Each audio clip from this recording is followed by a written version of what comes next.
The following program is sponsored by Happy Science.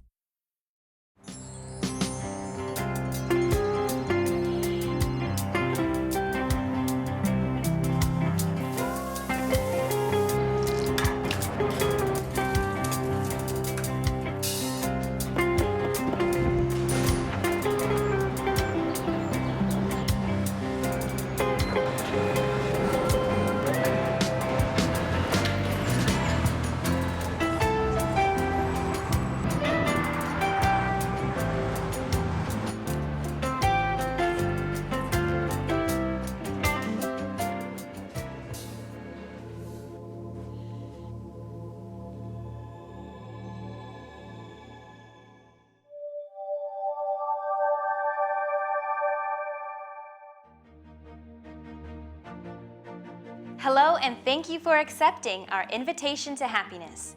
Ryuho Okawa is known as a global visionary because of his deep spiritual insight and commitment to guide the world to a brighter future.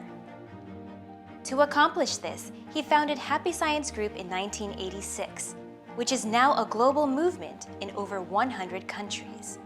His vision and message to the world goes beyond the differences of race and language, empowering people with love. Together, in this 8-series program, we will explore practical ways on how you can be happy and how you can take part in creating happiness as a society. We often talk about searching for happiness. We expect to find it in the partner we're destined to be with, that fulfilling career, or the lifestyle we dream of.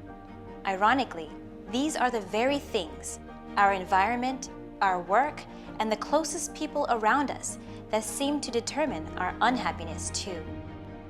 Because these things are outside of our control, sometimes we can feel powerless over the emotional turmoil they bring. But what if happiness is something that begins with you, every time and in every case? But first, let's go to the streets of New York and ask the question, who makes you happy and who makes you unhappy? Myself. I mean, you can't rely on anyone else for happiness. People that try and take away from that. She does. He does. Sometimes he does. Yeah. That's a hard one. Yeah. Not many people make me unhappy. My grandson's 2 years old. It's just funny seeing life through those small, young eyes again. Just little Mr. Personality. So that would be, let's just say in general, the boss. I think I make myself happy most of the time. My son makes me happy when he's happy. And my husband, when he's happy, it makes me pretty happy too. Again, probably the same people. But I think that most happiness or unhappiness resides within yourself. You know, if you let people influence you, you can be unhappy. But I try to look past that and look into myself. How about you? Who makes you happy and who makes you unhappy? Let's listen to a lecture from Okawa that presents the concept that happiness begins from no one else but you. The purpose of religion is to help us grow as human beings. It is important for religion to encourage the growth of human beings. The goal of religion is to help you grow. Through that growth,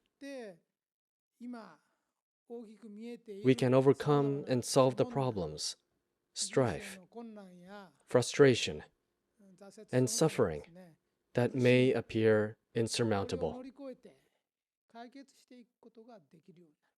You could solve these issues by finding answers to the problems. Yet, another solution is to grow as a person, so your problems seem comparatively smaller.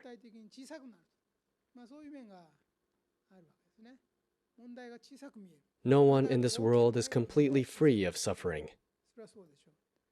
Everyone has at least one problem in his or her life. However, although everybody has problems, each person will deal with their problems differently. In short, all people are troubled by relatively small problems. They are troubled by problems that seem almost insignificant compared to other bigger problems in society.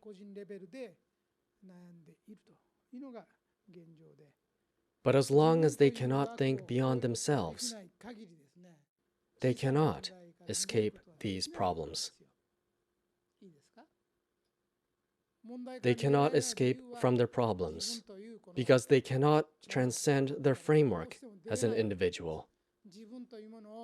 People view themselves as a tiny existence, a separate entity from the world and other people.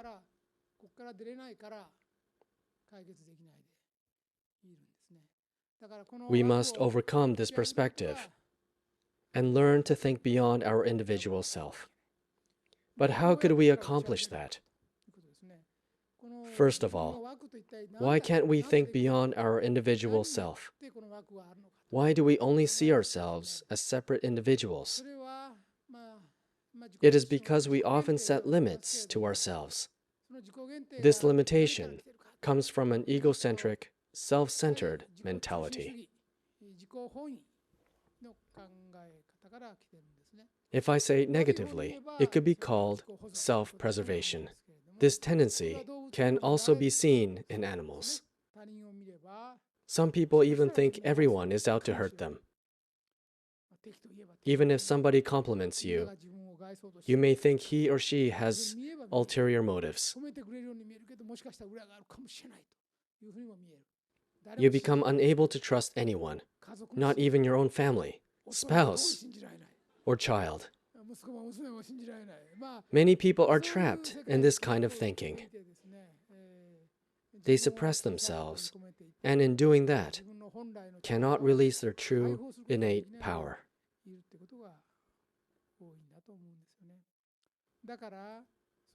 So, it is important to realize that self-centeredness magnifies a problem and stops you from taking action.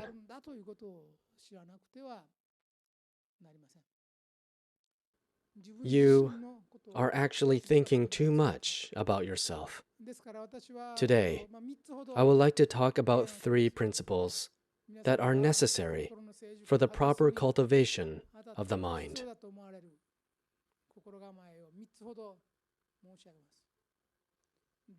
The first is to spend less time thinking about yourself and your feelings. Will this hurt me? Will this be good or bad for me? What about me? Who is the subject of those sentences? It's always about you.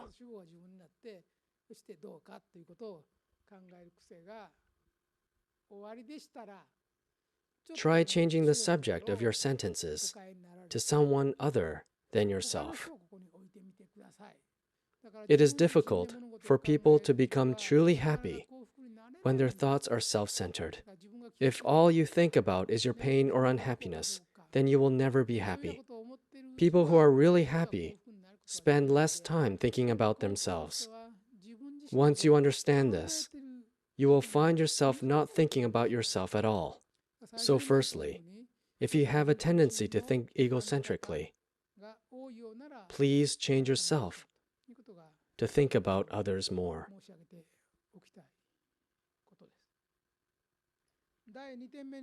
The second point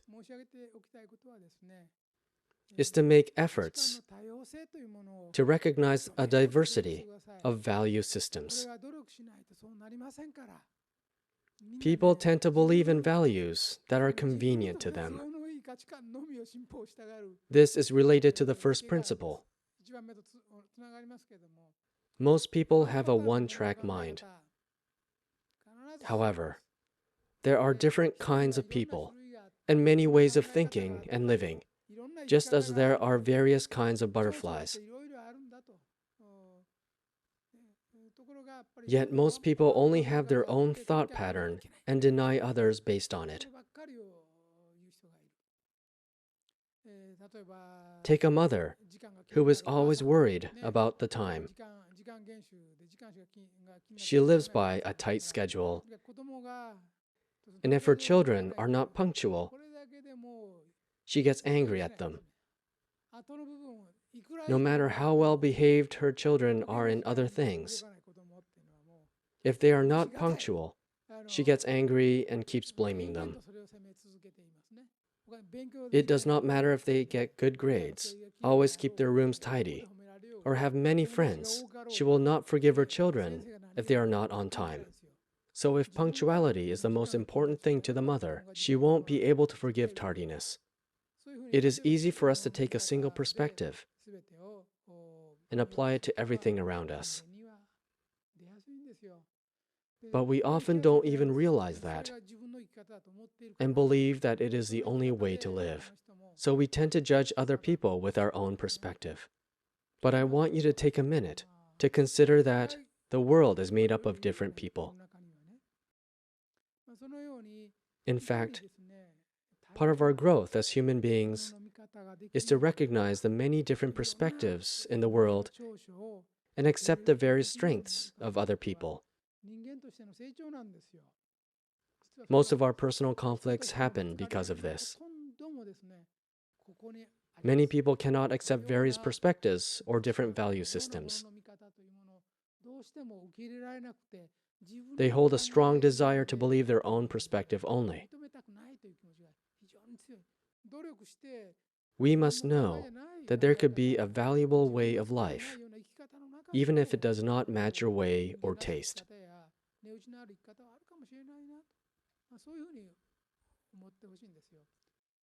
Your strengths that you were proud of or that encouraged you before could turn into the reason you scorn others who do not have them.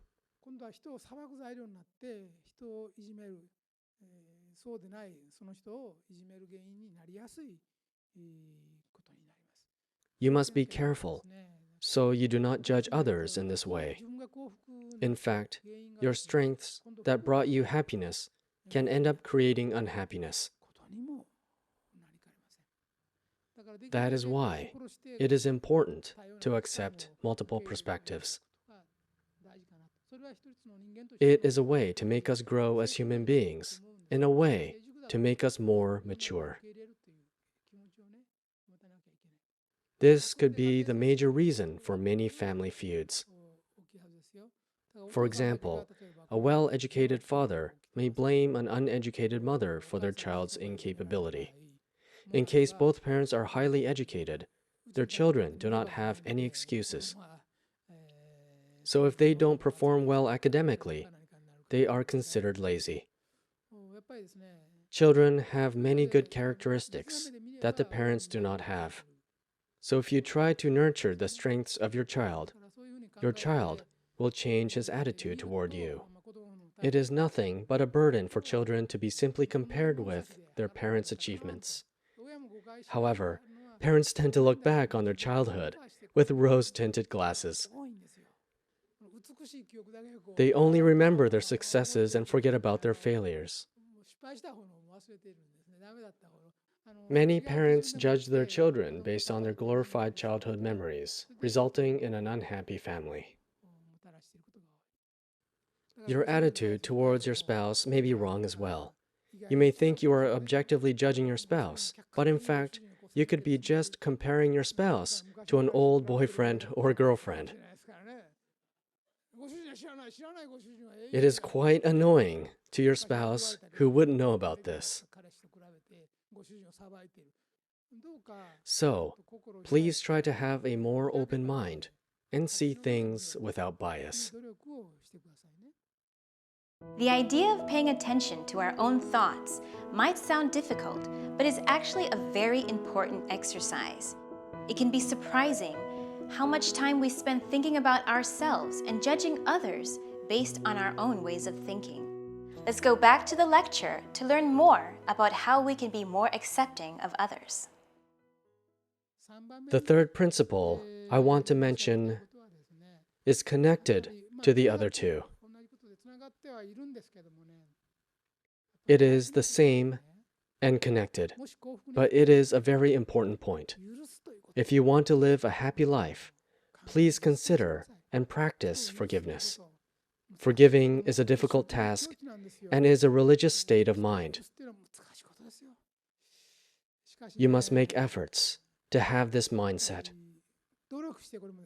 because it will never come naturally to you. Knowing this fundamental truth of religion, you're able to understand why people do things. You'll realize that forgiveness has real power in our world. You need to know this. The many problems that arise between people and the cause of your unhappiness mostly come from your hatred for someone, perhaps a prolonged feeling of hatred or anger. Most people blame others as the cause of their unhappiness. That may be partly true, but the other party will probably say the same thing of you. For instance, imagine that your son is tragically struck and killed by a truck. Of course, it is tragic. You might want the driver to go to jail for the rest of his life. You may even want him to receive a death sentence. As a parent, you would be overwhelmed with resentment. I know it's quite normal to feel that way.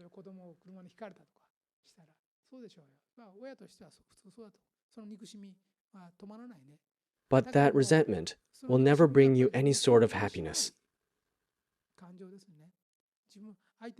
You are wishing ill of the truck driver and maybe even wishing him to die, just as your son had. As regrettable as it was to lose your son, you are now allowing the darkness to consume you. However, if you think about it, the truck driver might be a young man himself. He may have been working under strenuous conditions, so accidents like these can occur. It may not be entirely his fault. He may have a family as well. Perhaps he had lived in unfortunate circumstances. But these thoughts do not even cross your mind. Your heart rages with unending anger. That is why you must learn to forgive. Nothing goes exactly the way you want it to in this world. You must be prepared to forgive.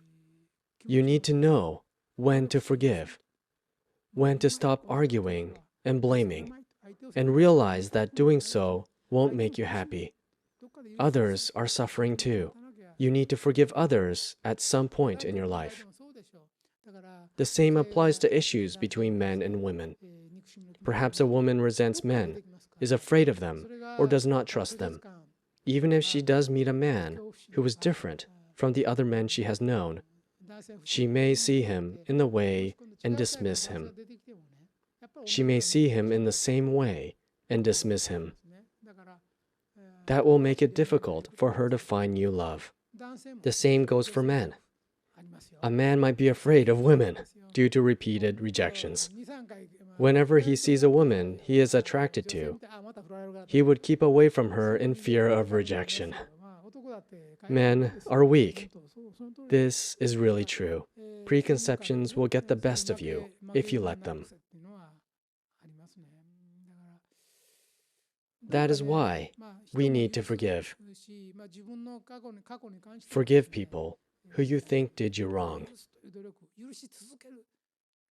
If anyone here resents someone or holds a grudge against someone, you need to forgive and keep forgiving. Someone may have attacked you, insulted you, embarrassed you, or slandered your name at some point in your life. They may have tormented you, but remembering those forever won't make you happy. That is why it is best to forget about them and remember the good things those same people have done instead.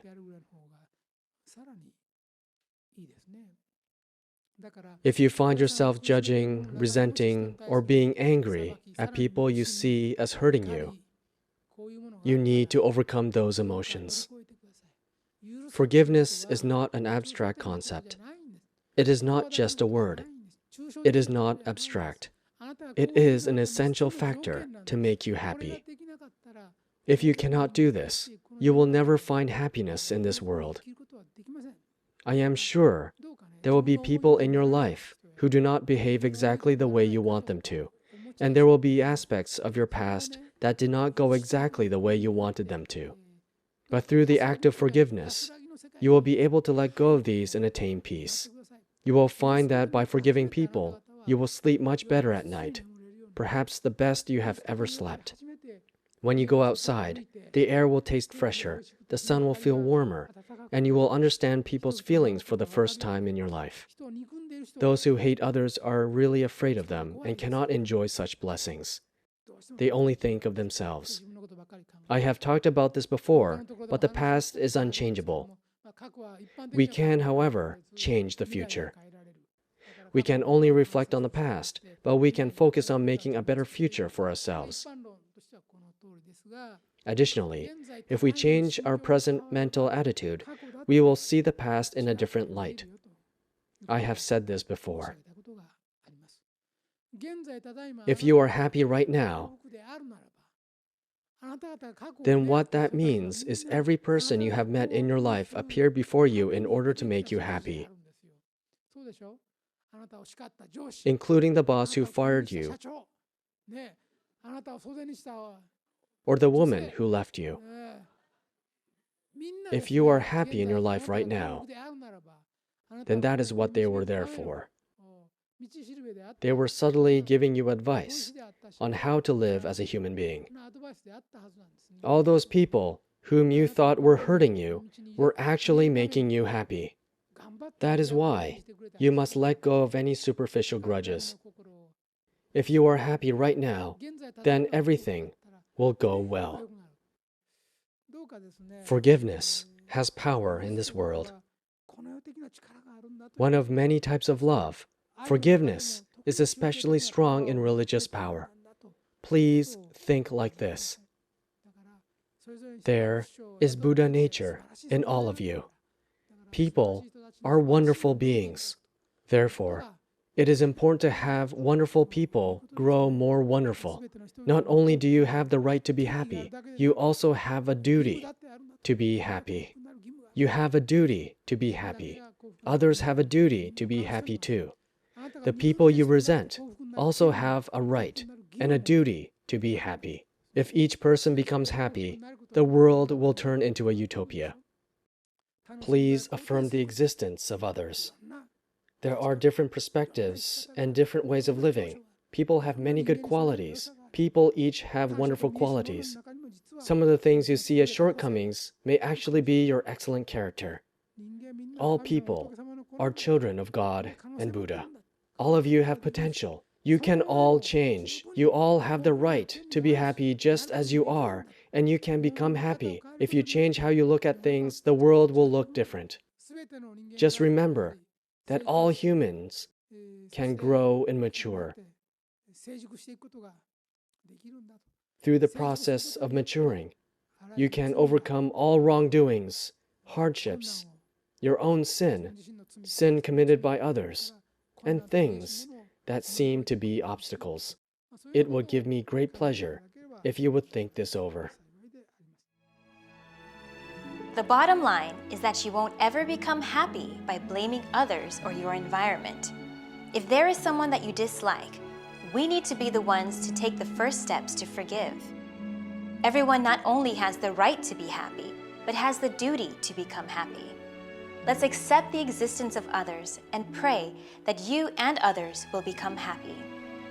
In this way, we can become self-generators of happiness and supply it to the people around us.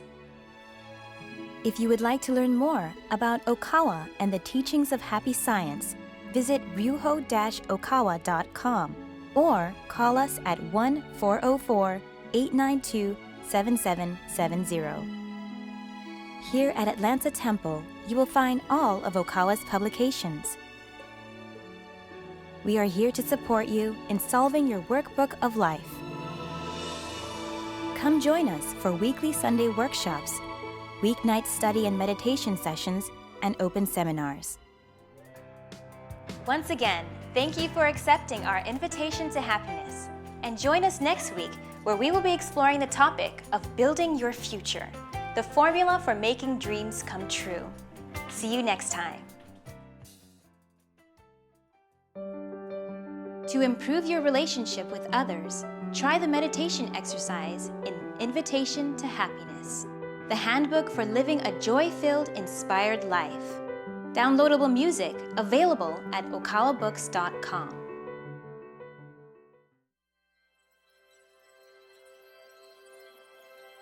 I have watched over you for many years, since the moment when you were born.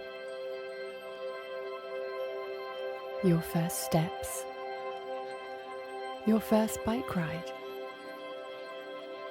your first day at school, your graduation, your marriage, your joys, your sorrows. Yet, through time, you have shown that what you continue to hold in your heart grows stronger and brighter as you persevere, believing that the journey is just as important as your destination. I pray every day that you will see the signs life provides you as a guide and discover that you were born to accomplish great things.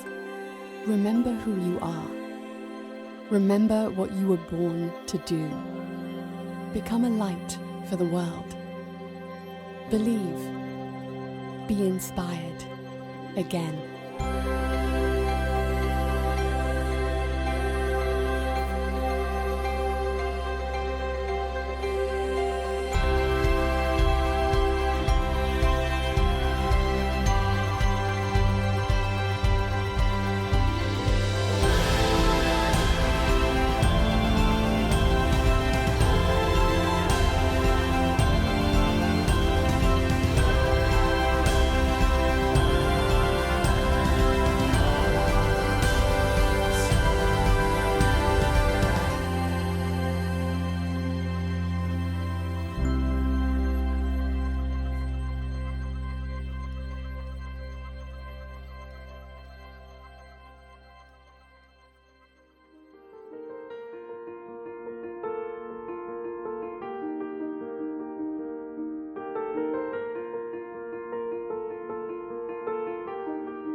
The preceding program was sponsored by Happy Science.